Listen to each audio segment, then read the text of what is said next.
ಯಡಿಯೂರಪ್ಪ ಏನ್ ಮಾಡಿ ಇವ್ರಿಗೆ ಅಪ್ಪ ಅಂದ್ರೆ ತಪ್ಪಾಗುತ್ತೆ, ನಾವು BSY ಅನ್ಬೇಕಾಗುತ್ತೆ. ಯಾಕೆಂದ್ರೆ ಅವ್ರು ನಮ್ಗೆ ಅಪ್ಪಕ್ಕಾಗಲ್ಲ, ಇಂತ ಅಯೋಗ್ಯರನ್ನೆಲ್ಲ ನಾವು ಅಪ್ಪ ಅಂತ ಕರಿಬಾರ್ದು. ಈ BSY ಏನ್ ಮಾಡ್ತಾರೆ, ಒಂದ್ ಹೆಣ್ಮಗಳು ನ್ಯಾಯ ಕೇಳಕ್ ಹೋಗ್ತಾರೆ, ಆ ತಾಯಿ ಮಗಳು ಅವ್ರ ಹತ್ರ ಒಳಗ್ ಕರ್ಕೊಂಡು ಮೈದೋಡುತ್ತಾನೆ. ಇಂತ ಲಜ್ಗೆಟ್ ರಾಜಕಾರಣಿ. ಕಾಡ್ ಹತ್ರ ಆಗಿದೆ, ಊರ್ ದೂರ ಆಗಿದೆ, ಇಂಥ ವಯಸ್ಸಲ್ಲೂ ಮೈದೋಡಕ್ ಹೋಗ್ತೀವಿ.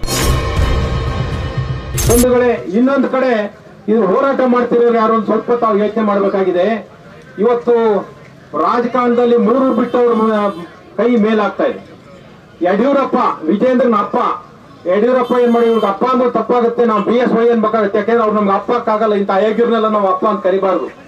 ಈ BSY ಏನ್ ಮಾಡ್ತಾರೆ, ಒಂದ್ ಹೆಣ್ಮಗಳು ನ್ಯಾಯ ಕೇಳಕ್ ಹೋಗ್ತಾರೆ, ಆ ತಾಯಿ ಮಗಳು ಅವ್ರ ಹತ್ರ ಒಳಗ್ ಕರ್ಕೊಂಡು ಮೈದೋಡುತ್ತಾನೆ. ಇಂತ ಲಜ್ಗೆಟ್ ರಾಜಕಾರಣಿ.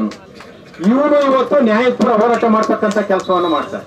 ನಿಮ್ಗೆ ಏನಾದ್ರು ಮಾನ ಮರ್ಯಾದೆ ಇದೆಯೇನ್ರಿ?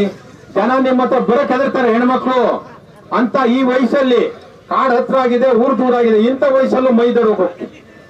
ಇನ್ನೊಂದ್ ಕಡೆ ಇವ್ರದ್ದು ಅಂತಂತಾರೆ ಸೇರಿದ್ರು ಅಂತರ್ಗಟ್ಟೆ ಜಾತ್ರೆಗೆ ಅಂತ.